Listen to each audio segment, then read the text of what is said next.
चिराग पासवान ने शरद यादव के निधन पर शोक व्यक्त करते हुए कहा कि बचपन उनके गोद में खेल कर हम बड़े हुए हैं। जब हमारे पिताजी गुजरे थे उस वक्त जो तकलीफ मुझे हुई थी, आज वही तकलीफ महसूस कर रहे हैं। बिहार के शिक्षा मंत्री के रामचरितमानस पर जिस तरह से बयान दिए थे, इस विषय पर चिराग पासवान ने सीधा हमला नीतीश कुमार पर करते हुए कहा कि ये लोग बंटवारे की राजनीति करने वाले लोग हैं। अगर हिम्मत है तो रामचरितमानस को बैंड करके दिखाएं। देखिए, मेरे लिए तो कह रही है व्यक्तिगत तौर पर एक बहुत बड़ी क्षति है उनका जाना। पापा और उनके जो खूबसूरत संबंध थे वो तो थे ही, पर हम दोनों परिवारों के, हमारी मदर का, उनके परिवार से, बच्चों का, हम लोगों से, मेरी ईमानदारी से उनके साथ कोई राजनीतिक यादें ही नहीं हैं। जो भी यादें हैं वो बचपन की यादें हैं, जब मैं उनके गोद में खेलता था, पड़ोस में हम लोग रहते थे साउथ एवेन्यू में, तो वो तमाम वो सारी यादें हैं बचपन की। पापा के जाने के वक्त जो एहसास था, आज उनके जाने के बाद वही एहसास पुनः मुझे हो रहा है। मैं बस इतनी कामना करता हूँ कि वो जहाँ कहीं भी हों, भगवान उनकी आत्मा को शांति दे, परिवार को ख़ास तौर पर, क्योंकि जब परिवार का मुखिया जाता है, परिवार पे क्या बीतती है मैं समझ सकता हूँ।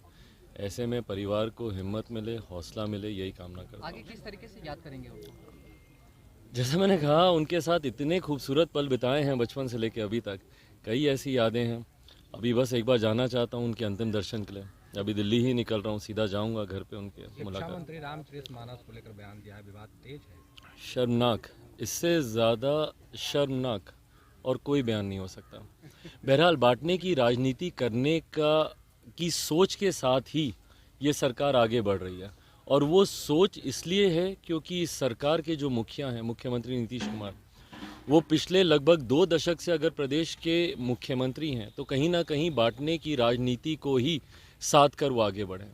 कभी दलित को महादलित कर कर, पिछड़ा को अति पिछड़ा कर कर, अगड़ा पिछड़ा, हिंदू मुस्लिम, लव कुश, कोरी कुर्मी, हर तरीके से बांटने की राजनीति करने का उन्होंने काम किया। और तो और महिला पुरुष तक, जिस तरीके से जनसंख्या को लेकर इन्होंने बयान दिया हाल फिलहाल के दिनों में पुरुषों के बारे में, ये तमाम बांटने की राजनीति और उसी को ही आगे बढ़ाने का काम उनके मंत्री कर रहे हैं। जिस तरीके से रामचरितमानस को लेकर उन्होंने शर्मनाक बातें की हैं, ये अपने में दर्शाता है कि एक शिक्षा मंत्री जिसका काम समाज को जोड़ना, बच्चों में, छात्रों में एकता की भावना लाना, अगर वही बंटवारे की राजनीति करे तो ऐसे में उस प्रदेश की किस सोच की सरकार उस प्रदेश में है, इसकी कल्पना करना मुश्किल है। लोग विरोध कर रहे हैं, पर जगदानंद सिंह हैं, वो इसका समर्थन दे रहे हैं कि हम उनके साथ हैं। भाई, विरोध कौन कर रहा है, समर्थन कौन कर रहा है, बात ये है ही नहीं। इस पे कोई विवाद हो ही नहीं सकता, इस पे कोई बहस की गुंजाइश ही नहीं है।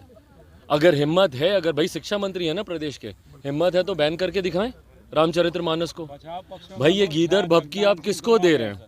किसको गीदड़ भभकी दे रहे हैं ये सारी बातें करके? अगर आप में हिम्मत है तो बैन करके दिखाएं एक बार।